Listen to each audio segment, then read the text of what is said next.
What's going on, guys? Welcome to the second MovieFellas, a podcast where two millennials with little to no knowledge of film talk about movies both classic and current.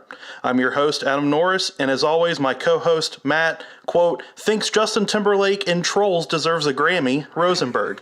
What's going on, dude?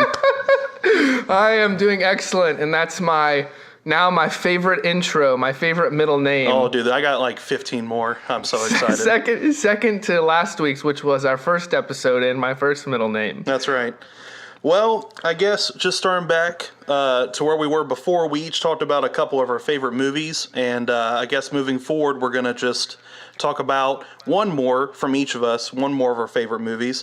I can't remember the order. Matt, you go first. What is your number 3 favorite movie of all time?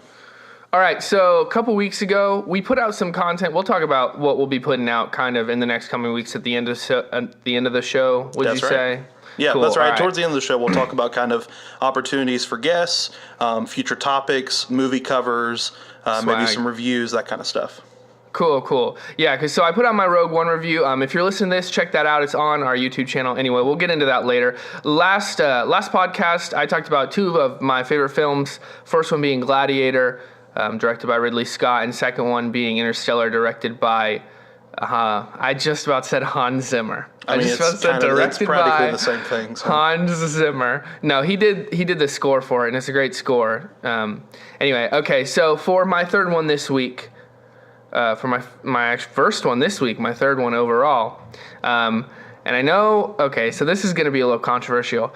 Oh, here we go. All right, I'm going to talk about Avatar because I love Avatar. I can just feel the amount of just like sighing and like, let me go and roll up the overrated red carpet. I'm just messing. No, why is it your favorite movie? It would be the blue carpet, actually. Mm-hmm. Oh, shut. Oh, get out of here with that. Cue John Cena music. Oh, whatever.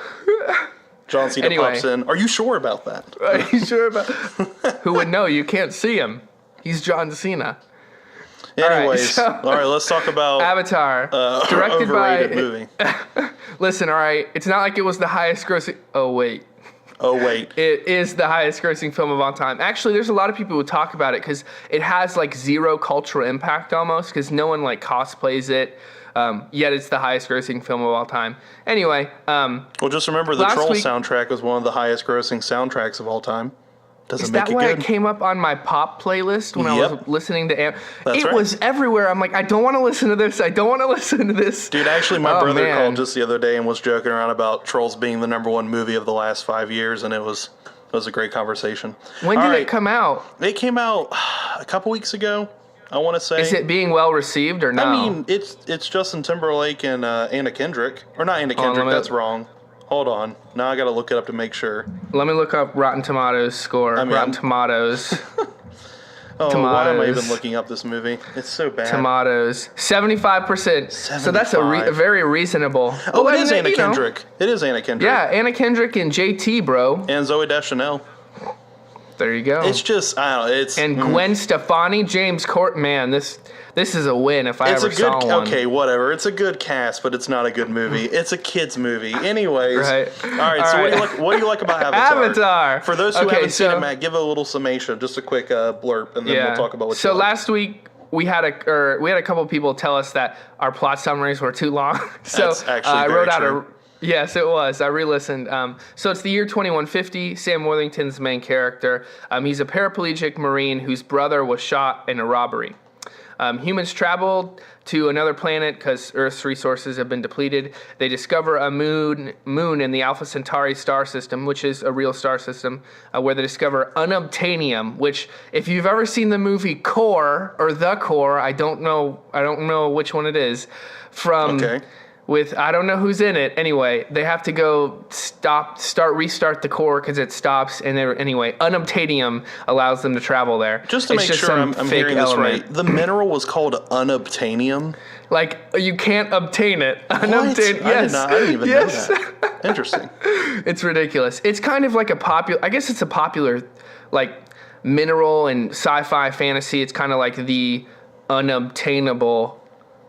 Get it? You get it? I get it. I very much so get it. Anyway, so they discover unobtainium, and it's worth a lot of money. Anyway, so corporations come to this planet in the Alpha Centauri star system. Or planet, not, it's a moon. It's inhabited by intelligent blue cat people giants. That's what I have written down in my episode notes.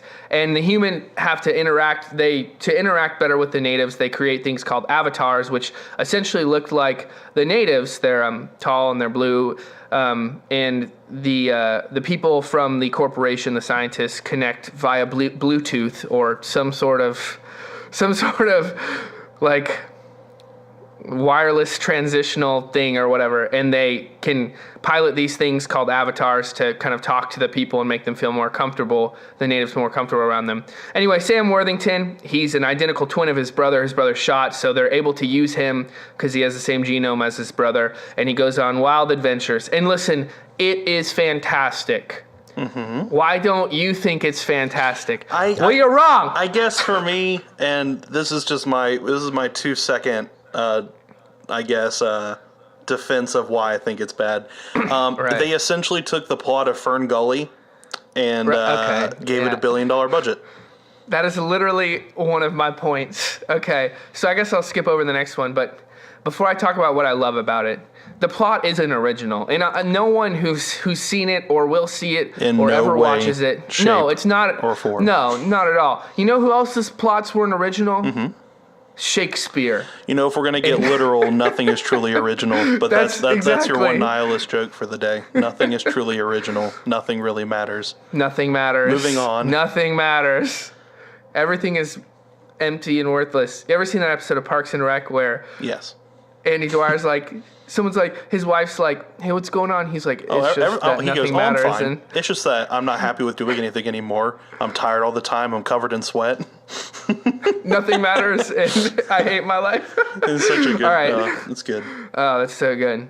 I still haven't watched the last season. Anyway, moving on. The plot isn't original. What makes the movie is the characters, the story, and the world.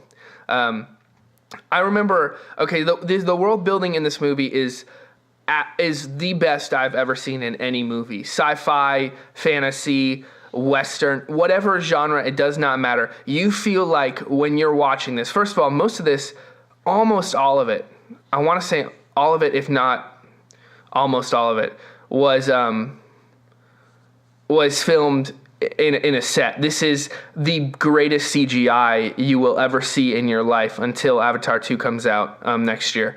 But you feel like you exist in this world. I mean, it's just phenomenal, mind-blowing. The CGI is not ruining movies. Crappy CGI is what's ruining movies. The characters that's the title of a YouTube video. Is it really? Is that what you're referencing? Well, that's impressive. I watched a YouTube video. I'm just impressed by that because that's the literal title of a movie by Freddie, or a video by Freddie Wong on YouTube, where he talks about you never notice good CGI, you only notice the bad, and it's very well done. I think I have watched that. He has a channel called Rocket Jump where he gets into more of the production side of film and how they create. I guess special effects is kind of his main forte. Right. Okay. See, I watched a video about it, and I'm kind of pulling from there, but that's what I'm saying. Like, crappy CGI, you notice it and it sucks. But even if a movie's good, and like, what was it? Goosebumps. Like, a lot of people thought that was going to be ridiculous. The CGI wasn't great, but it was still a fun movie. You know, like, you can look past bad CGI if the plot's good a lot of times. But the characters are very interesting. You know why every single character was there. I saw it 3 times in the theater, and I remember walking out of it. I almost got into a fight the 3rd time I saw it, walking out of it. But I just remember seeing it when I was 15, and I dreamt about it. I couldn't get it out of my head. The world was so immersive and just so beautiful. James Cameron is just such a phenomenal director. Oh yeah, I'm not even going to argue that. He's great at filmmaking. But like, I was thinking, like, and maybe you can do it, but I was thinking, like, what is a bad movie by James Cameron? or like an even just so movie by James. I guess some people would say this movie. I mean, personally, as much as I love the way he went about making it, in terms of the actual quality of the film, I don't think it's that good. Like, it's good. Right. I'm not going to sit there and like be upset that I'm having to watch it, but at the same time, I'm not pining to see it again. I saw it a few years ago and I haven't seen it since. But And I was thinking of all the movies I have kind of listed on my favorite movies, and I'm like, I could say this one, but the movie I've gone, and I think this is what made me choose Avatar, is the movie I've gone back to and watched. Like, if I'm looking for just a great sci-fi film, I'm going to pick up Avatar on Blu-ray, in my shelf and watch it. Even though it's long, it is long, but I don't feel any of it is like, I don't feel like any of it drags. It's just such an immersive world. And for me, its pacing is good. At no point did I feel like the story was really kind of lagging behind. It just kind of, every time something happened, it felt like there was kind of a natural response, and the film was pushed forward. It never felt like they were just kind of sitting around talking about something for too long or watching something for too long. So, yeah, I don't think it's bad. It's just, it certainly isn't my top favorites, but I could see why. I could definitely, now that you've talked about it, I could see why. But would you say for you in like a sci-fi film, what makes you like draw more to it? Because I guess for me, and I watched a lot of sci-fi this past week. I watched 3 James Cameron movies, or 2 James Cameron movies. But what would you say, like, in a sci-fi film is something that just pulls you in? What pulls me in, and I think this can kind of translate to any good story in general, whether that's film, a novel, anything, is, I guess in some ways, a well-designed but flawed central character. And whether it's a boy or girl, that's irrelevant. I don't care about that. Right. Because I felt a pretty strong character connection to Jennifer Lawrence's portrayal of Katniss. Even though she's a woman, I still felt like I was following in her footsteps throughout those movies. So for me, especially in science films, having kind of a central character that doesn't just take up screen space and you see him a lot, but more so the character is kind of, I guess, the more human and the more of a process and more of a journey the character takes throughout the movie, the more I get invested and the more I want to see what happens. Because when you watch any science fiction movie, you just kind of assume it's going to be stuff that is, 1, not real, and 2, it's just kind of interesting.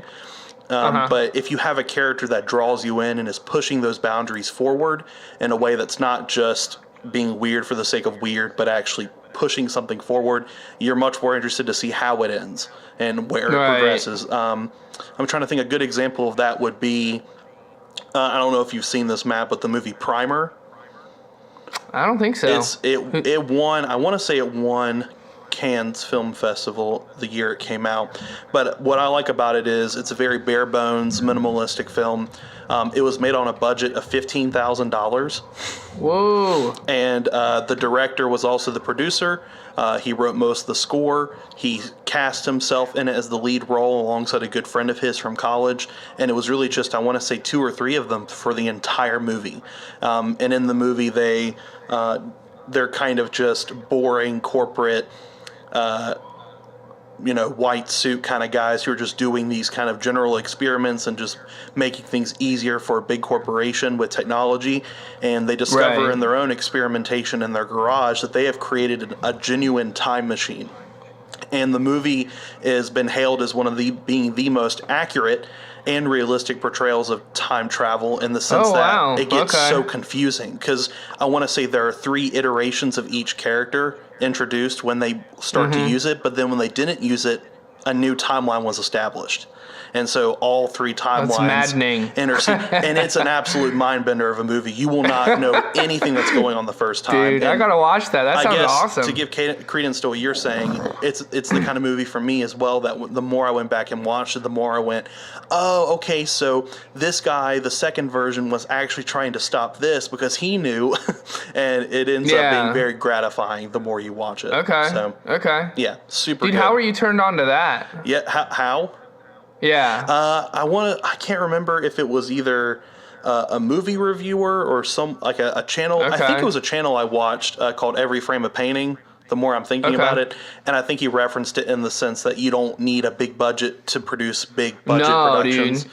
Have you seen Coherence? Yeah, Coherence is another great example. It's of great. That, Yeah, another great. Yeah, really bare bones. Also, just you have a house pretty much in a small neighborhood and Yeah. 7 people. So yeah. really like improvised dialogue. Dude, have you seen Monsters? That's something like, as far as the character Monsters is progressing. Dude, it's a $50 million film that was made for $500,000. I think it's better than Rogue One. I mean, honestly, I'd have to agree, but Yeah. that's a whole other episode. Anyway, okay, yeah. I love Avatar. I think it's phenomenal. Everyone who thinks differently is completely wrong. I'll keep that in mind when It's I go watch fine, Ferngully but later. you're wrong. But it's fine, but you're wrong. All right. Okay. Well, with that wonderful segue, let's get into my number 3 favorite movie, which once again for me, a lot of my favorite films I've watched only within the last couple years, and I'm sure if that gives you any kind of idea for how quickly my mind changes and kind of decides things like a favorite film Right. list. Yeah. My third favorite movie has got to be The Lobster. That just okay. I heard. Real quick plug. My buddy Andrew, which I'd like to have on the show. Shout out to Andrew, who's probably listening to this. But you met him. You know Andrew. Yeah, I know you Andrew. Met him. I met him, I think, yeah. once. Yeah, we had dinner with him. Anyway, so he talked about that on his podcast this week. Actually, Really? They're called Cinematary. Anyway, go ahead. I've heard great things about this movie. Yeah. I mean, if I'm being honest, it's one of my favorite movies, and it's one of my favorite, I guess, darker comedies. It's one of my favorite romantic movies, even though the word romantic for a movie like that's kind of weird. It's kind of loosely used. But I'll just a quick synopsis, no real spoilers here. A love story set in a dystopian near future where single people, that's right, single people, are arrested and transferred to a weird hotel. And there they are obliged to find a matching partner, male or female, in 45 days. And if they fail to find the partner within that 45 days, they are transformed into an animal of their choosing. I love it. Which is a hilarious concept in and of Dude, itself. Like I want to love meet it. the person who came up with that and just give them a high five. But The moment, because I read that Wikipedia synopsis, like when I was listening to the podcast, I'm like, this sounds amazing. yeah, no, it's super well done. But what makes it such a good film is another tenet of what makes movies a favorite for me is its ability to offer kind of a commentary on social strata and the way we perceive the world, not in the past but in the present. Right. And I think this movie years from now will be seen as kind of a, I guess I joke around, but it'll be in history books as the best way to describe the millennial generation of dating and love Really? and romance. Okay. Because so much of it is robotic and uncomfortable and awkward. One of the things you'll notice when you watch the film is the delivery of the lines is so lazy, and there's no real inflection, but only every now and again when their humanity kind of pierces through, you can sense the inflection, but most of the time it's just awkward. Like you're just uncomfortable, but it's that kind of uncomfortable sense that when horrible things happen in this alternate reality, it's kind of hilarious in the worst way possible. Right. So there's moments of levity in this like terrible world. Oh yeah, there are some very clear moments where you're like, oh, maybe they'll get it, but they don't, and that's kind of I guess the tragedy of it. But I guess to give an example of that without spoiling too much, I won't say who, but there's a character in the hotel where these people are, I guess, kind of forced into matchmaking, where a character kind of was breaking the rules in terms of how he interacted with hotel mates. And when he broke the rules, the hotel manager comes into the room where they're all hanging out and says, "Did you break the rules?" I'm giving a very easy summation. And the character says, "Yes, I did it." And they just casually, no big deal, they say, "Bring out the toaster." What? And the character who's in trouble with the hotel says, "Please, no, I won't do it again. I won't do it again. Please don't." And they say, "Put it Not in." the toaster. And they put his fingers into a toaster and they turn it on as punishment. So, Dude. but that's what I'm saying is even in one of those moments, probably one of the most like I guess cruel moments of the film, which that's honestly nothing compared to the rest of the movie. Right. Even in those moments, you're laughing because you're just so uncomfortable with what you're seeing, but your only process is either silence or laughter. I guess I'm always impressed when a movie's able to do that and balance it in a way where you're not either constantly scared or uncomfortable and you're not constantly laughing all the time. Right. So it's very much a dark comedy, right? Yeah. Like it's man. It's very dark, but it's also like you were saying. I will once again preface it. I think all three of my favorite movies are rated R. So for families who are listening in, it would be very wise of you to watch the film on your own first and then determine if it's good for your family. But for anyone, 18, 21 and up, give the film a shot. It's pretty wild. You'll probably be offended. I was offended, and that's honestly kind of a good thing. But that's a whole other conversation. Be offended. Being offended's fun. It is. It really is. I love offense, defense. Except for the fact that no one can make fun of your favorite just movie. regular fences, like the things that are in yards. Those are pretty good too. Yeah. For privacy and just for aesthetic appeal. I'm sorry. How did we get here? I don't know, man. I don't know. Maybe you were just gladiating too much. I was Gladiator. I was surprised you didn't bring that back up when you were talking about Gladiator. I was about to interrupt when you were first talking about it and say the art of gladiating as a subtitle. But all right, that was It sounds awesome, and it is good. I know it's got Colin Farrell in it, who I love. And I know it's on Amazon Prime, which I will check out this week. And just honestly, to let everyone I think it's know, in Redbox now. Is it? Okay. I'm almost positive it is because the first time I saw it was, I guess, another quick shout out to the drummer in the band that I play in, Denny.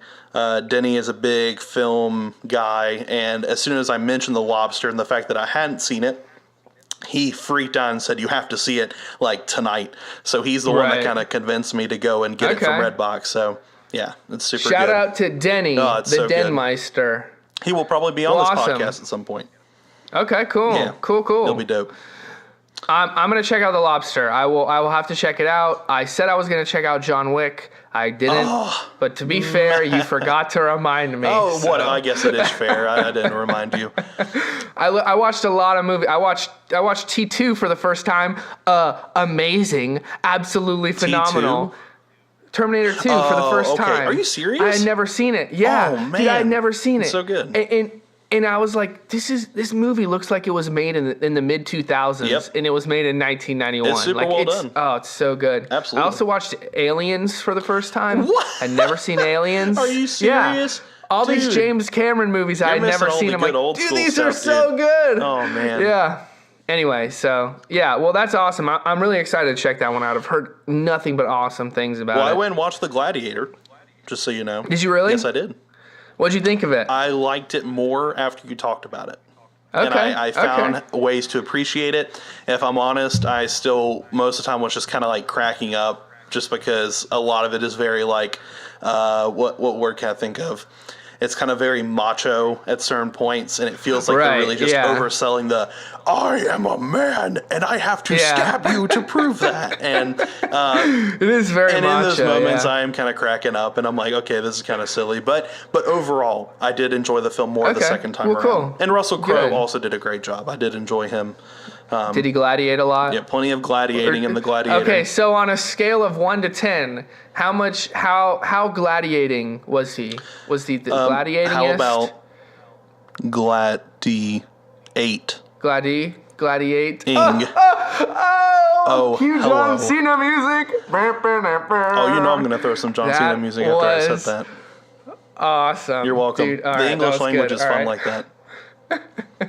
That was amazing. All right, so moving on, we talked about some favorite movies of ours, and now we're going to get into something I'm very excited about because I guess I'm a pessimistic person. What is the worst movie you've seen in the last 6 months? I'm so, Adam, I can't describe how angry I am. I know, because I'm excited. And how happy and angry I am to talk about this movie that I saw. There is a lot of crap movies in the world, okay? Yeah. You know what? Most of the time, I just don't go see crap movies. But this particular movie, we had one of our roommates in college, Satyan, David, came and stayed with me with his wife for just a day. And there we had a fire, we hung out and went to dinner. It was great. And they're like, hey, let's go see Assassin's Creed. And for those of you who do not know, Assassin's Creed is a movie based on a very popular video game series made by Ubisoft that people have grown to love greatly. It's a great science fiction story in a video game, and this was the first time it's ever been adapted into film. Mm-hmm. And have you played a lot of the Assassin's Creed games? I've played a little bit. I've played 1, 2, Brotherhood, 3, and that's pretty much it. And okay, so from what I've heard, because I've only played a little bit of them, for the most part, they're pretty good. Oh yeah, like there's some real cool stuff. Some of them kind of suck, but there are some really cool moments in a lot of them, and like they're really fun. Yeah, sadly, Ubisoft has kind of gone detached from the word "fun" when it comes to their games and what they think is fun to play. But overall, yes, especially the very beginning, the first few games, very strong, very great ratings. People seem to like the game a lot, sold well. Now lately, it's just kind of, it feels like another Pirates of the Caribbean kind of thing where they're just making more I'm because gonna mention it's more that. money. But yeah, All right, so I got to get into this. Yeah, here we go. So did I like Matt it? has his Did answer. I like it? Did I like it or didn't I like it? Who knows? All right, so let's talk about the plot. Okay, there isn't one. Just kidding. All right, in all honesty, I had to look up what the plot was. All right, so Michael Fassbender is there's Michael Fassbender, Marion Cotillard, Jeremy Irons. I told you, a great cast is not a good movie make. Does not guarantee that. Well, I know that, but absolutely also. Okay, so anyway, Michael Fassbender gets lethal Michael Basinger. Yes. Anyway, he gets lethal injectioned, right? Dope. And it's never dope, but and it's never made clear whether or not he actually dies. That is not made clear. Anyway, he's taken to a corporation with a name that I'm not going to look up because I'm not devoting any more time to this than I have to. It's Abstergo, but we'll move on. Okay, all right. And they inject him into a Dr. Octopus arm that throws him around with some of his ancestors' memories. That's right. Plugged into his brain so they can find the apple of Adam that will somehow apple of Eden that will somehow stop all violence and crime. That's right. And in the world. Okay, so that's the plot. Okay. If you're following, it's very simple to follow. There's an octopus arm. There's some memories. You gotta find an apple, and then somehow it's gonna save the day. Shirtless Michael Fassbender flying around a room. All right, so I played a little of the games, and some of them are real fun, and you're wondering why the plot sounds like a video game plot, because it is a video game plot, because you can't be serious. This never should have been translated to film ever in a million years. Okay, so there are some really crappy video game movies, right? I didn't see Warcraft. I didn't hear anything but bad things about it. I enjoy. You clearly did not see the Rugrats movie rendition of the video game, but we'll move on. I did. Dude, that existed. When the little baby Dill gets left in the Reptar car, that's like one of the saddest scenes in film. But wait, is that the one with all the bananas and the monkeys? Yeah. Dude, I have seen that. I that's love awesome. that. I mean, that's like our childhood. That was like up. elementary school for me. Yeah, dude. Anyways, we went from Assassin's Creed to Rugrats. We're bringing it back. Okay, so. All right, so it's just Adam. It is so freaking bad. You made that very clear. Okay, do you know what? You remember what I texted you after I got out of the movie? Yeah, I was a little uncomfortable because I thought it would stop at some point. I thought the number of texts I would get about this movie would stop, but it didn't for about a solid 30 minutes. Let's look at some highlights. Let's see. It's just so crap. Dude, it is just so bad. Dude, don't pay for it. Find it somewhere online. It's just the crappiest.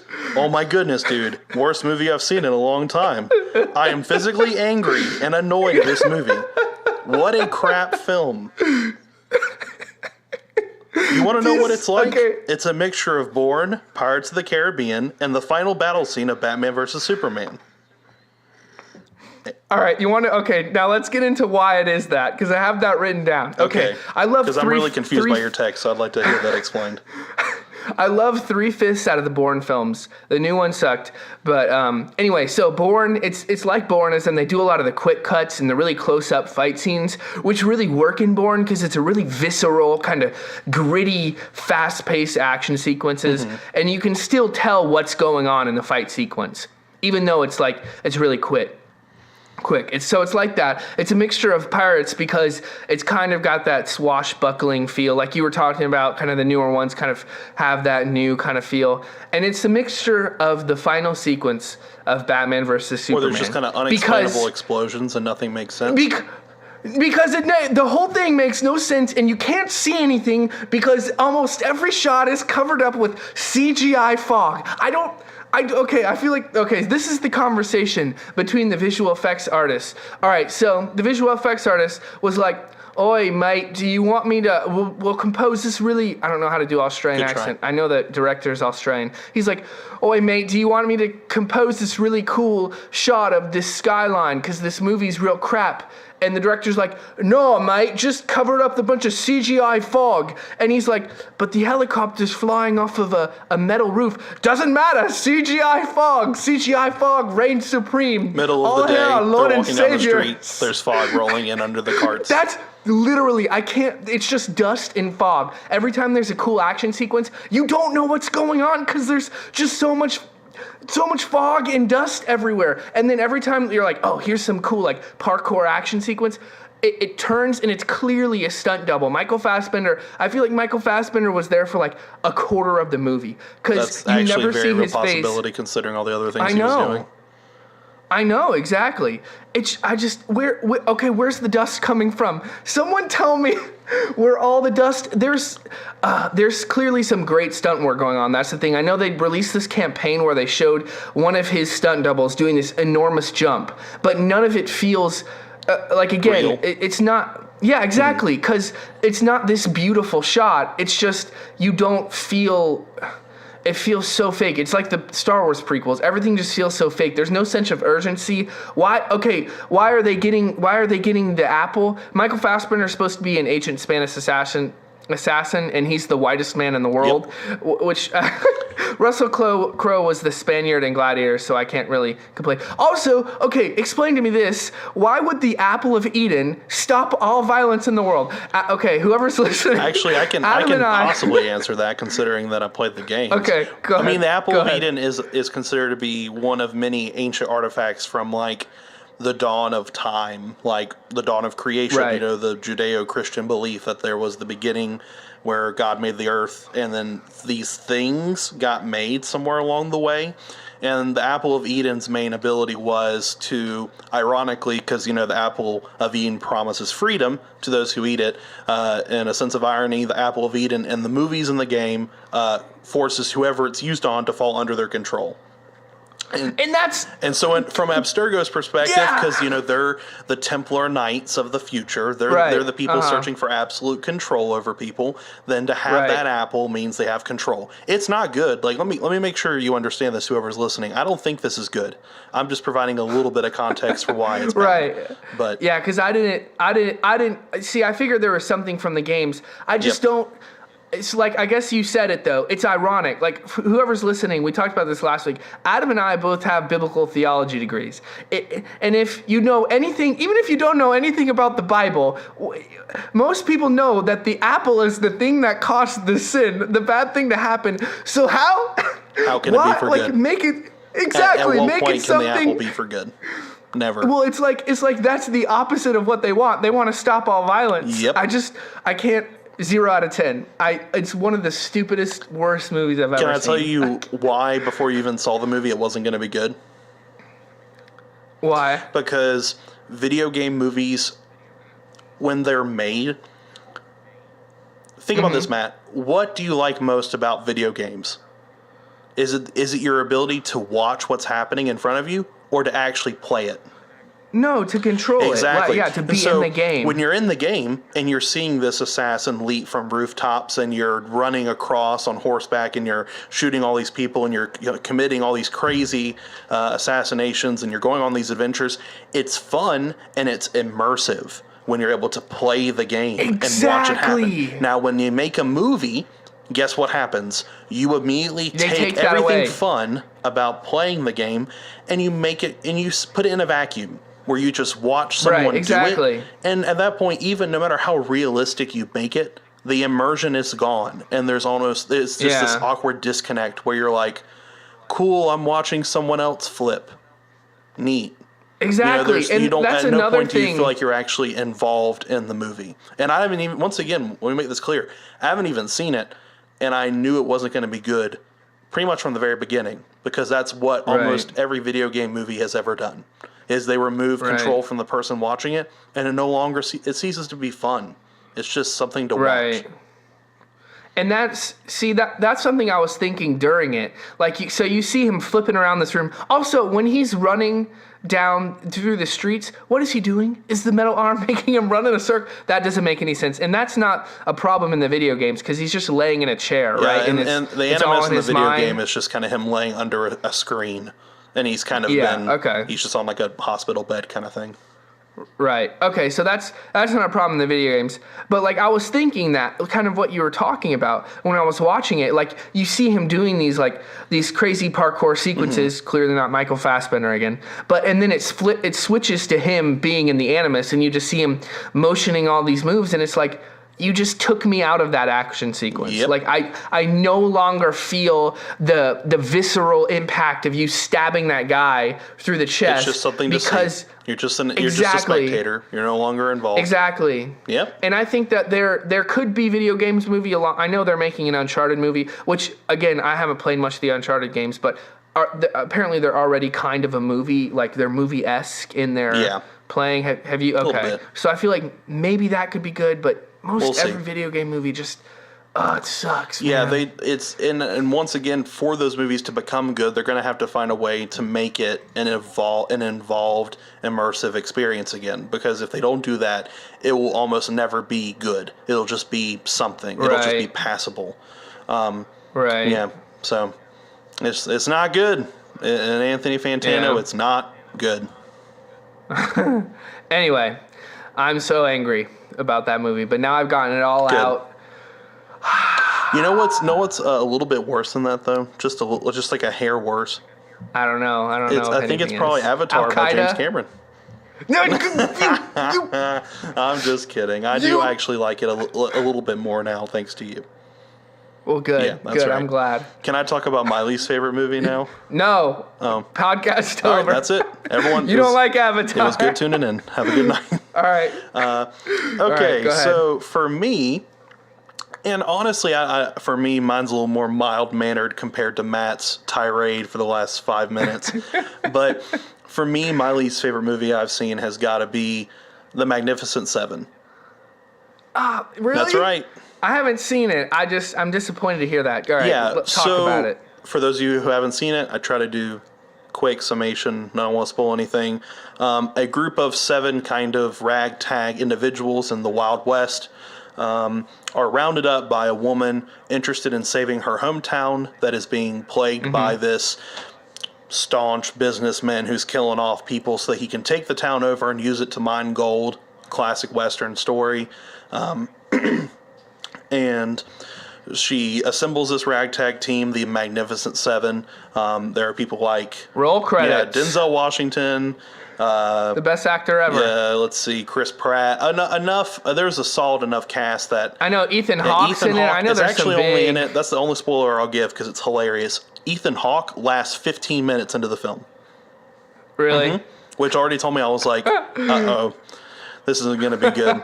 But I guess for me... if you're listening, you can probably already just guess the way the story goes. They're victorious, and they win. They have to make sacrifices, and some people die, and it's very sad. Goodness. But it ends Spoiler well, alert. I guess. And for me, what makes it my least favorite movie I've seen in a long time, at least the last few months, is not that it's a bad movie. It's not really that bad. It's that there have been at least 2 or 3 other Westerns that have come out in the same time frame. Because you had, The Hateful Eight, and you had the Tarantino film.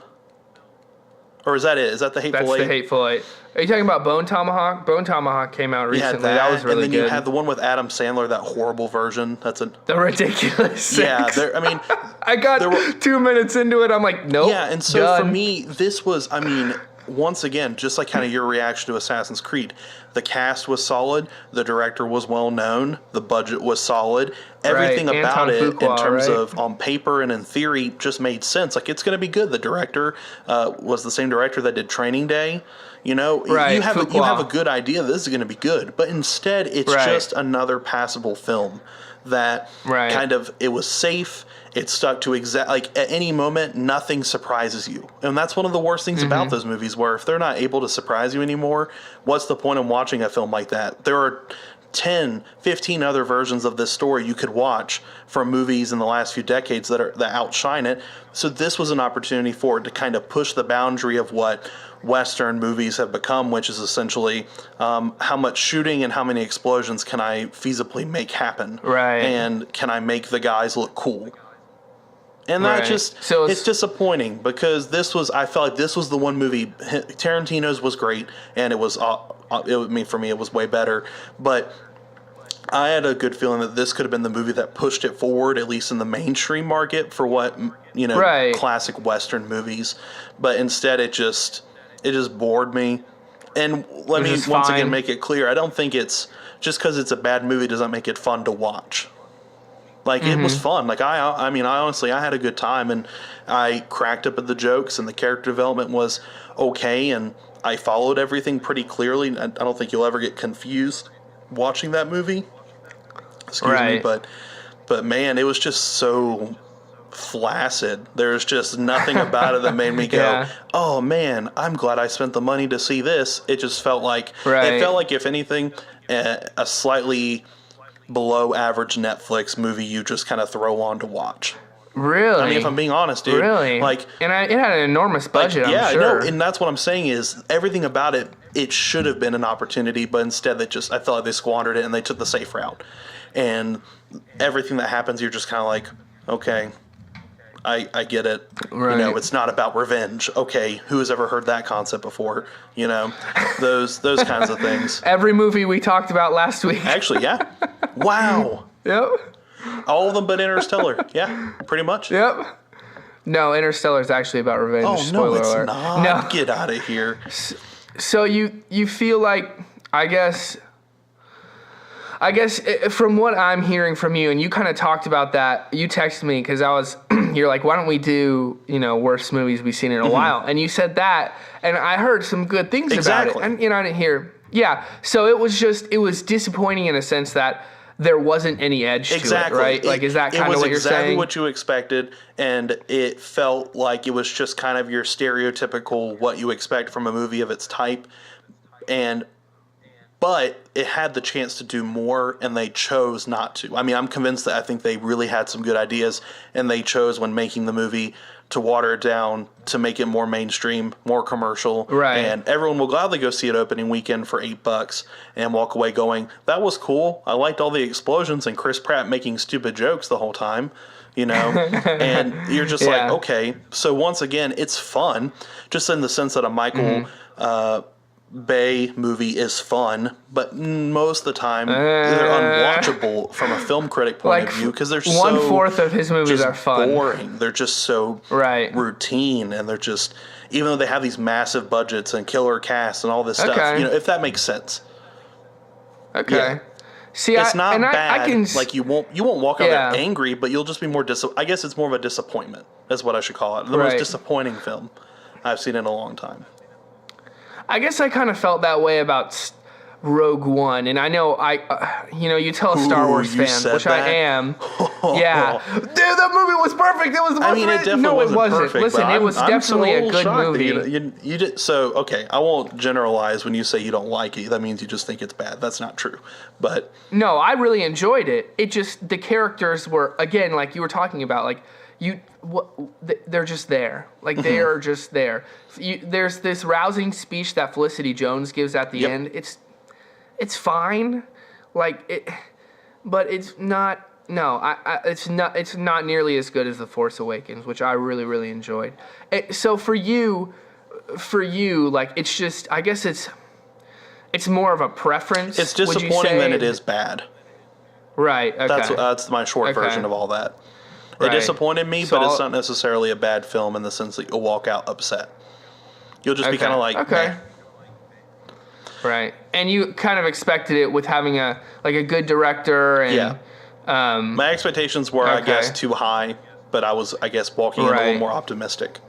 So, which is rare. I'm usually pretty pessimistic about movies. So, right. Yep. You just want to watch the world burn, don't you? Yeah, that sounds about right. That sounds nice, actually. You hate that everyone and everything. With Michael Caine. With Michael Caine and probably, what's his name? He directs all the movies that when the world's destroyed. Oh, there are a few. No, it's Independence Day director. It's there. It's on the tip of my tongue because I just watched. I know. I just watched Resurgence super recently. Ever something? Crap. Let me think. Let me think for a second. Hold on, I gotta look it up. I'm thinking. Don't look it up. All right. I already did, but I won't say it. Hold on. This is making me angry. Let me think. Hold on. I'm thinking. All right, 3 seconds, and I'm gonna yell it out. 3. Well, it's definitely Jeff Goldblum. 2. No, I'm just. Jeff Goldblum is an American treasure. It's Roland Emmerich. It's a keyboard. Roland Emmerich. Yeah, Roland Emmerich. That's right. Yeah. Okay. Yeah. So he wants to watch the world burn along with you. He does like to watch. He does like that a lot. Yeah, he does really. Yeah. Awesome. Well, I think I'm gonna. I really need to check out The Lobster. Yes. It's on Prime. Please do it. Check that out. It's so good. Remind me to check that out and John Wick out. Yeah, 2 movies I will text you about tomorrow. I'll literally text you tomorrow and say which one are you watching tonight, and I'll wait for your response. All right. What Deal. now? What should I watch? Let's see. I think you should get back into Avatar, All right, I'll bro. give it a shot. No, you don't have to. I'll give it another shot. It's been a few years since really? I've seen it. Okay. I'll give it another shot. Okay. I will give it the benefit of the doubt. But you gotta watch the Bluetooth connection. Get it blue, because they're blue. The Bluetooth connection. As many puns as you make, the less I want to watch it. All right, listen. Okay. All right, that's just me being honest. Okay, so I guess looking forward, just kind of closing out tonight. Let's see. Right now, for those of you who are actually listening and interested in where we're moving from here, where we're going to go, so far Matt and I have talked and kind of come up with a schedule of sorts. And this isn't, once again, with this being informal, we're not really holding ourselves to too tight of a schedule, but we are not. We are very busy. But every other week, expect something like this, just kind of a general podcast episode where Matt and I talk about movies. We'll have an occasional guest, maybe 2, depending on our capabilities for recording. And then on the off weeks, we'll have kind of more tailored material, shorter, 3 to 5 minutes kind of stuff. A good example, Matt's review of Rogue One.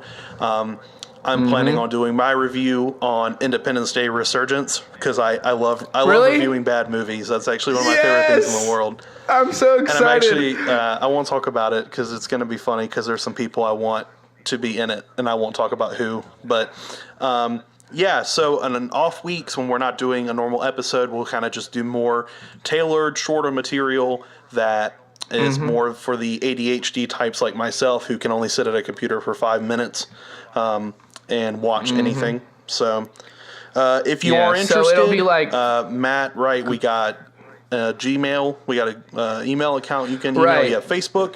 You can hit us up on Facebook. Do we have any other areas? I'll list those out. Yeah, I'll list those out. Because last week we actually changed our Gmail.